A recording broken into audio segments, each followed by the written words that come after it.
നിങ്ങളുടെ birth month അനുസരിച്ച് കുറച്ച് സോഫ വന്നിട്ടുണ്ട്. നിങ്ങൾ അതിൽ ഇരിക്കുമ്പോൾ ഇല്ല എന്നുള്ള വീഡിയോ ലൈക്ക് ചെയ്തിട്ട് കമന്റ് ബോക്സിൽ പറ. ഓക്കെ, ജനുവരിക്ക് കളർ പോട്ട് സോഫ കാണാൻ കുഴപ്പമൊന്നുമില്ല, നന്നായിട്ടുണ്ട്. വീട്ടിൽ വയ്ക്കാൻ നല്ല സന്തോഷം ഉണ്ടാവും.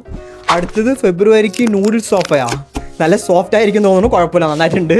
അടുത്തത് ചപ്പാത്തി സോഫയാണ് മാർച്ചിന്. ഇത് എത്ര ചപ്പാത്തി വേണമെങ്കിൽ നമുക്ക് ഊരി എടുത്തോളാം, കുഴപ്പമില്ല. അടുത്ത് ഏപ്രിലിന് ലീഫ് സോഫയാണ്. ഇത് കുഴപ്പമുണ്ടാവില്ല, നന്നായിട്ടുണ്ടാവും, ഗ്രീൻനെസ് ആയിട്ട് സുഖമായിട്ട്. പക്ഷേ കുപ്പയാണ് വീട്ടിലൊക്കെ. വാട്ടർ മെലൺ സോഫയാണ് മെയ് മാസത്തിന്, പക്ഷേ ഇത് വെള്ളം ഒഴുകിക്കൊണ്ടിരിക്കും ഒട്ടും. അടുത്തത് ജൂണിന് ക്ലോത്ത് സോഫ, ഇത് ഉറപ്പായിട്ട് നന്നായിരിക്കും, നല്ല പഞ്ച് സോഫ്റ്റായിട്ട് സ്മൂത്തായിരിക്കും. അടുത്തത് ജൂലൈക്ക് ബാംബോ സോഫയാ, അയ്യോ ഇത് കുഴപ്പമില്ല, നന്നായിട്ടുണ്ട്, പക്ഷേ പഴയ കാലം പോലെ നന്നായിട്ടുണ്ടാവും. അടുത്തത് ആഗസ്റ്റിന് കാക്ടസ് സോഫയാ, മുള്ളുകുത്തും, ഇതാണ് ഏറ്റവും വേസ്റ്റ് സോഫ. അടുത്തത് സെപ്റ്റംബർ വാട്ടർ സോഫ, ഇത് വെള്ളത്തിലിരിക്കാൻ ഒരു സുഖം ഉണ്ടാവില്ല, എന്തായാലും നന്നായിട്ടുണ്ടാവില്ല. അടുത്ത ഒക്ടോബറിന് ബ്രെഡ് സോഫ, എത്ര ബ്രെഡ് വേണമെങ്കിൽ വിശന്ന എടുത്ത് കഴിക്കാൻ പറ്റും, കുഴപ്പമില്ല. അടുത്ത് നവംബറിന് മാർബിൾ സോഫ, എൻ്റെ ബർത്ത്ഡേ ആണ്, ഒരാൾ ഒറ്റക്കായി കൊണ്ട് തന്നെ മാർബിളിനെ പൊട്ടിച്ച് കളഞ്ഞ്. അടുത്ത് ഡിസംബറിന് ബലൂൺ സോഫ, ഇപ്പോൾ ഇരുന്നാൽ തന്നെ പൊട്ടി പോകും. നിങ്ങൾ ഏതാ ചൂസ് ചെയ്യുക?